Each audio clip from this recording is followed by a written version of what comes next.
What are you doing? Are you looking for breakfast? Huh? Are you looking for breakfast, baby? I love you. Hey guys, good morning. Sweet Mama Pock here with us. I have a couple of really cool things I want to talk to you guys about. You know me. I'm kind of an idiot. Whenever I notice things around here, through procedures and steps we've taken, that I start to see have an impact and a benefit, I want to share those with everybody. And in the end, it does us some good, if people end up liking some of the stuff that we use, and we do, because we partner with like the food company, Happy How, and we have our supplement stuff, and of course, drawing attention to the way we clean and stuff, get stuff on Amazon. That's not why I'm doing it though. I mean, those are like side effects that are kind of cool, that are beneficial. But I do get very proud when I find something new, or results from something that we've been doing, like I said, are beneficial to the dogs. But I figured I'd start with Mama Pock here. People have been asking for an update on her. I couldn't be more pleased, to be honest with you guys, and by that I know she's blind now, and we'll deal with that later on down the road. She's got a long recovery, I think, as far as just adjusting and staying calm. So she's staying in here. This is a Star Wars room. I think this is the best room for her. At nighttime, she's got a few dogs in here with her, and during the daytime, it's just her and Bella DeVille. So it's nice and quiet. They both prefer pretty much quiet like that. But she, now there's a little bit of bad news. She got a something sarcoma back, that little nodule she had just south of her anal gland. It was on the skin, it was on the inside of the skin. So it wasn't connected to anything, but basically that is a slow growing tumor. I have to reach back out to my vet to determine the best course of action on that. As far as there's no other ones, there's no other evidence of cancer or anything like that. So I don't even know if the tumor, I guess sarcoma doesn't mean cancerous, but so we're not going to worry about it too much now. We're just going to keep an eye on it, right? Right, baby girl? Unfortunately, the surgery did not fix her eyes. She's still blind. I'm kidding, baby girl. She is eating like a horse, and that is good. She is pooping normal again. When I say normal, I would say they're smaller now. They're more like rabbit pellets. I mean, bigger than rabbit pellets, but not like the big poops. I can't believe I'm saying the big poops with the Chihuahuas, because there's no such thing. Actually, a couple of them do poop pretty big. Anyway. So they're a little bit abbreviated, they're a little shorter, they're a little bit more pebble style instead of log style. Sorry. She's drinking. She's eating the amount of food every day now that she ate before she got sick, and looking for more. So I'm really excited by next week when I take her back in that they're going to see her weight. They wanted 20% more weight on her, and I was like, man, I hope we can get that. But I don't think we're gonna have a problem at all. So speaking of that, I wanted to dive in, and this isn't a plug for our Happy How food, but you guys do know we feed them all human grade food. Meaning, like, you could take this stuff out of the box, and I've tried it myself. You put some salt on it and some pepper, and it's pretty damn good. So it is all human grade food. The food in it is beef, vegetables, rice, and potatoes. The only preservative in it is salt. So that's really cool. But anyway, I think she's recovering very well because of that food. We seem to have that every time they get sick, or anytime they go in for something bad, and they come out, they're hopping right on the bandwagon to eat again, and they recover very quickly now, I noticed. But the thing I want to tell you guys about, and I'm excited about, and I can't completely pinpoint it that it's the food, although I will give the food more credit than our supplements. I think our supplements are exactly that. They're supplemental. So they'll give us minor additional benefits as opposed to just a healthy diet. But, I mentioned to you guys a little while back, we had a few dogs with cherry eyes, and I get a lot of questions. I'm sorry, I've been getting a lot of questions lately, emails and messages. What do you feed the dogs? How do you stop this? How do you stop that? And especially when it comes to dental, I don't have answers, but I have anecdotal evidence, and meaning that I have 100 dogs here that I notice changes in them. As you guys know, I pay attention to them very closely, especially now over the last year. I have nothing else to do but to focus on them, and it's really, for me, it's fascinating, to be honest with you, to see, the benefits and even the negative stuff. Oh, we got to stop doing that. That's not working. But anyway, so we had the problems with cherry eyes in the past. Kira had them, Mia had them, Missy Bella had them when she came in, and once we switched everybody over to the Happy How food, cherry eyes are gone. We started to see Mia's come back after I said that just a couple days later, but it's gone. So there's no. I think that's, again, curious. But we were talking today about this, the staff and I, because 2 beds are better than 1, 3 beds are better than 2, just to talk about your findings. And two things that I'm noticing about with a human grade food. Now, even though I'm saying our brand is Happy How that we use and we've partnered with, um, those of you out there using Num Num or Ollie or Farmer's Dog, again, I'm not trying to promote them, but that is all human grade food. They're cooked differently, a little differently. Each one has its own benefits and so forth. I happen to think Happy How is the best, but I think the benefits of that over any kind of dry kibble or canned crap is we're seeing amazing results. And the results we're seeing is, one of the emails I got is, how do you stop the dogs from licking their paws? Well, that's an allergy.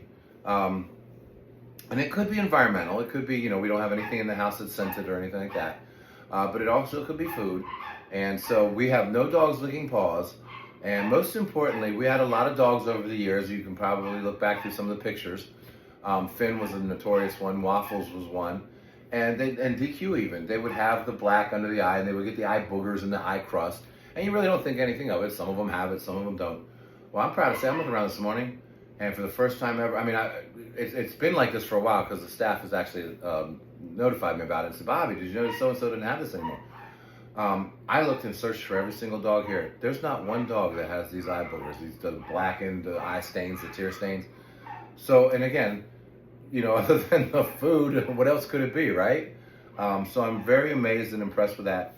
The other thing I will say is, many people ask me about dental. I don't have a solution to dental, guys, but I will tell you this. You guys remember not too long ago, right before we started the Happy How, for everybody, there was a lot of dogs that were on it.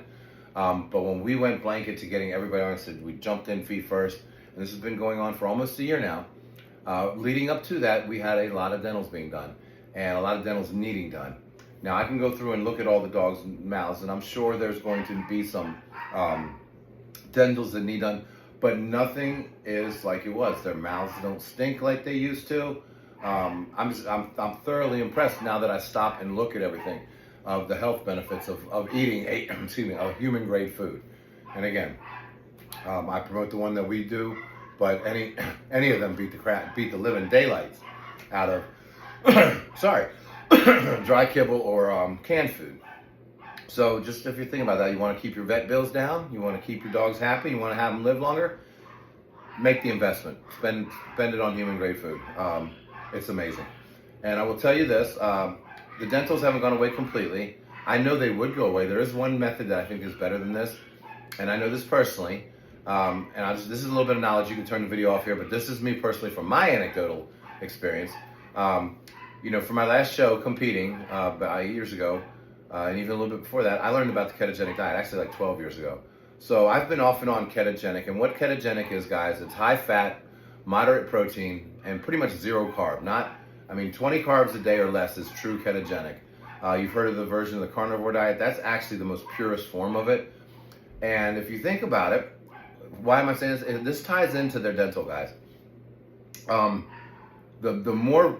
The less carbohydrates you get in a dog's food, and this is also in a human grade food, in a human's food, and I can tell you this from personal experience, the less carbs you get into their diet, the better their teeth will be. Have you ever seen a wolf out there with rotten teeth? No. They live, and why? So why is that? There's a very simple reason for this. Bacteria that are in your mouth thrive off of sugar. All carbohydrates are broken down into sugar. That's how your body processes it. So even fruits, vegetables, potatoes, rice, stuff that's supposed to be good for you, digestion starts in the mouth.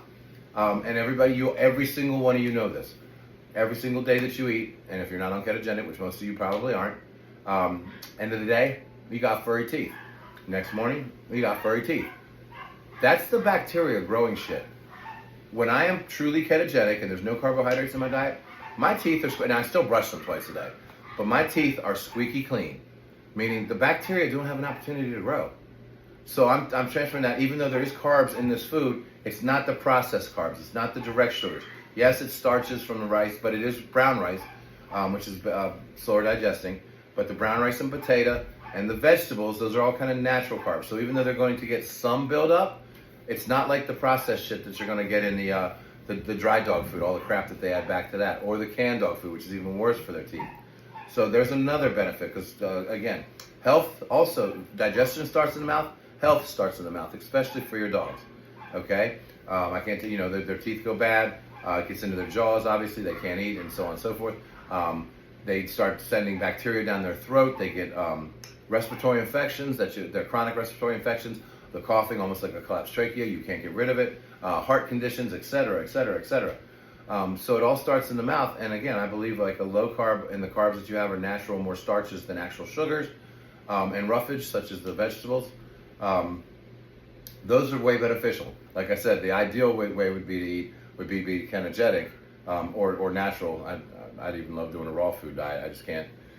Ooh, excuse me. I can't see how to. I can't even begin to process how to do that here with 100 dogs. But anyway, I just thought all these findings were great. I will include the Happy How link on the bottom. But like I said, if you're feeding them any of those human grade foods, you're doing your dog a great service. You're looking at your dog living years down the road longer. You're looking at your medical bills, whatever you're paying in food. Oh, you're taking the medical bills and cutting them 10 times more than you are paying in the food itself. So that does one of two things. It keeps your wallet safe longer, so that you have a longer life with them. And it doesn't make you make the decision as quick to have to end their life because you can't afford the medical bill. Think of that. Because at the end of the day, guys, it doesn't matter. Money doesn't matter. And I know that's the generalized state. It's not what I mean. Money is nowhere near as important as that time you're going to have with them. And our time is short, so the longer you can have with them, the better. You know, those are your memories in life. As you get older, you all realize this. It's not the cars you've owned, the houses you've owned.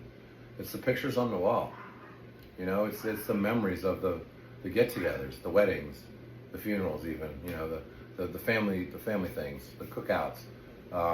You know, all that stuff. The moments when they take their first steps and when they open their eyes, and yeah, even some of the sad stuff like Pac going through this, which was sad, but we're gonna look back on it. Remember when Pac was, she was in the hospital? Those are all memories in their life. So anyway, I'm rambling. Thank you guys for listening. I did not expect to go this long. Pac's doing well. Food for everybody and our supplements is helping everybody just be healthy as can be. I'm so proud of this and excited. Nothing makes me happier than seeing them healthy. So thank you guys.